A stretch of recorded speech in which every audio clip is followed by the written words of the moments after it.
कविताशाखां वन्दे वाल्मीकिकोकिलम्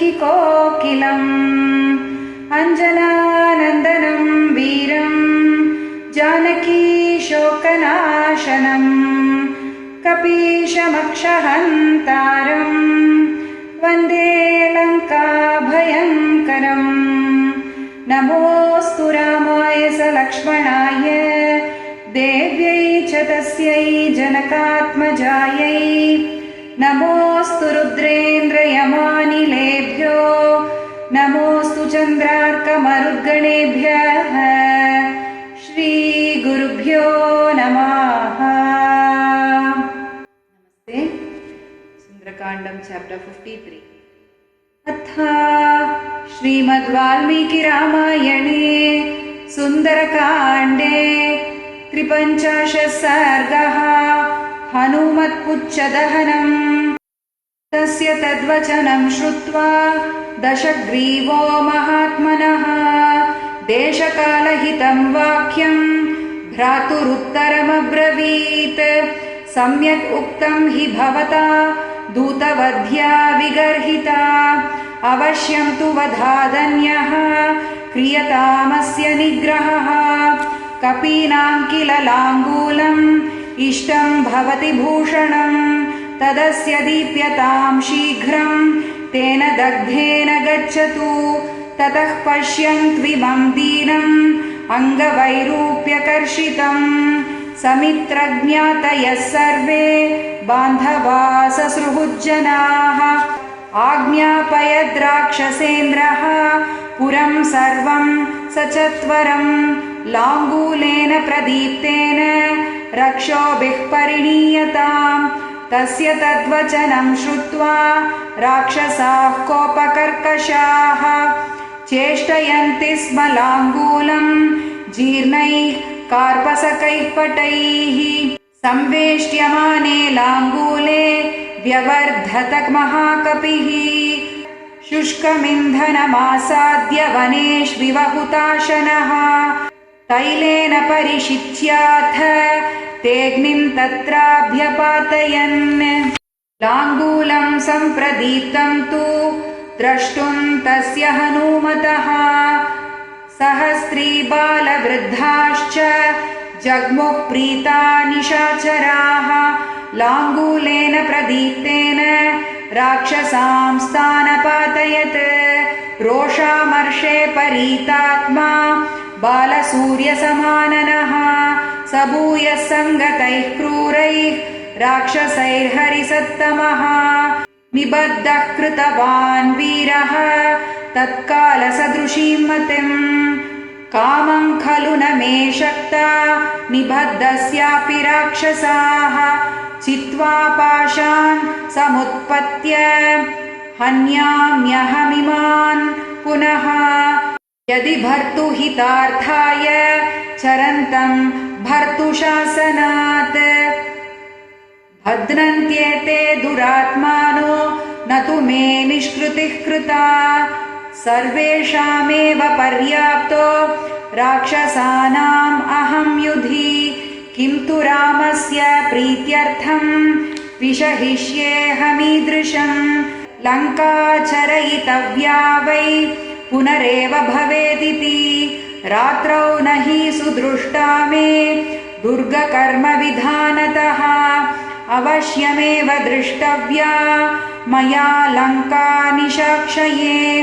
कामं भद्दस्य मे भूयः पुच्छस्योद्दीपनेन च। पीडां कुर्वन्तु रक्षांसि न मेऽस्ति मनसः श्रमः।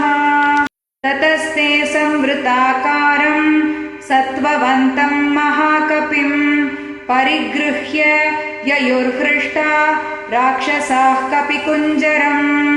शङ्खभेरीनिनादैश्च घोषयन्तः स्वकर्मभिः। राक्षसाः क्रूरकर्माणः चारयन्ति स्म तां पुरीम्। अन्वीयमानो रक्षोभिर्ययौ सुखमरिन्दमः। हनुमां शारयामास राक्षसानां महापुरीम्। अथा पश्यद्विमानानि विचित्राणि महाकपिः संवृतान् भूमिभागांश्च सुविभक्तांश्च चत्वरान् वीथीश्च गृहसम्पाद्याः कपिशृङ्गाटकानि च तथा रथ्योपरथ्याश्च तथैव च गृहान्तरान् गृहांश्च मेघसङ्काशान् ददर्श पवनात्मजः चत्वरेषु चतुष्क्रेषु राजमार्गे तथैव च घोषयन्ति कपिं सर्वे चारयित्येव राक्षसाः स्त्रीबालवृद्धा निर्जग्मुस्तत्र तत्र कुतूहलात् तं प्रदीपितलाङ्गूलं हनुमन्तं दिदृक्षवः दीप्यमाने ततस्तस्य लाङ्गूलाग्रे हनूमतः राक्षस्यस्ताविरूपाक्ष्यः शंसुर्देव्यास्तदप्रियम् यस्त्वया कृतसंवादः सीते ताम्रमुखः कपिः लाङ्गूलेन प्रदीप्तेन स एव परिणीयते श्रुत्वा तद्वचनं क्रूरम् आत्मापहरणोपमम् वैदेही शोकसन्तप्ता हुताशनमुपागमत् मङ्गलाभिमुखी तस्य सा तदासीन्महाकपेः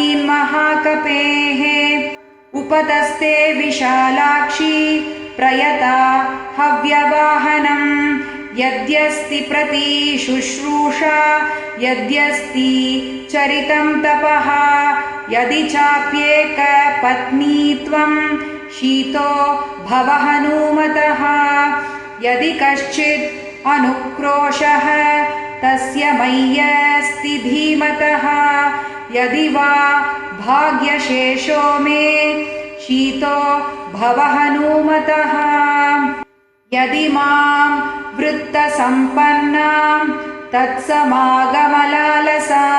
स विजानाति धर्मात्मा शीतो भव हनूमतः यदि मां तारयेदार्यः सुग्रीवः सत्यसङ्गरः अस्माद्दुःखाम्बुसंरोधात् शीतो भव हनूमतः ततस्तीक्ष्णार्चिरव्यग्रः प्रदक्षिणशिखो नलः जज्वालमृगशाभाक्ष्या शंसन्निव शिवं कपेः हनुमज्जनकश्चापि उच्चानलयुतो निलः ववौ स्वास्थ्यकरो देव्या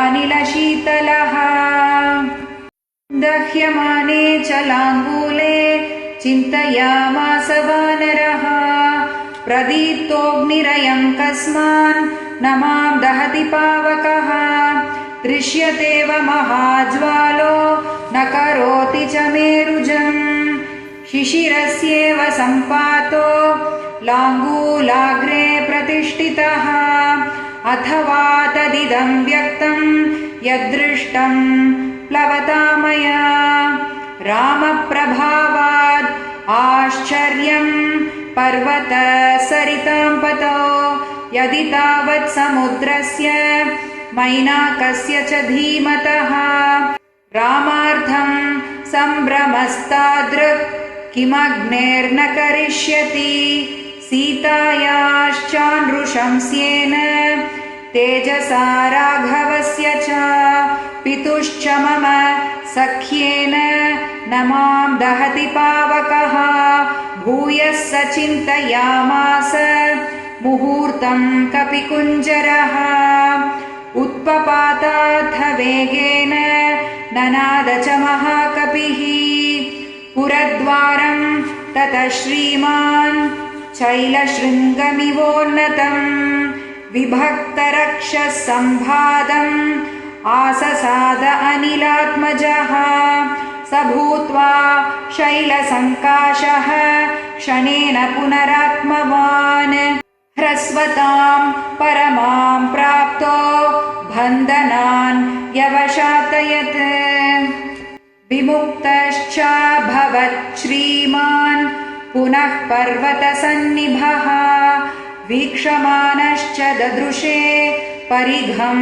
तोरणाश्रितं सतं गृह्य महाबाहुः कालाय सपरिष्कृतं रक्षिणस्तान् पुनः सर्वान् सूदयामास मारुतिः सतान् निहत्वा रणचण्डविक्रमः समीक्षमाणः पुनरेव लङ्कां प्रदीप्तलाङ्गूलकृतार्चिमाली प्रकाशता दिव्य इवार्चिमाली इत्यार्षे श्रीमद् रामायणे सुन्दरकाण्डे 53 सर्गः।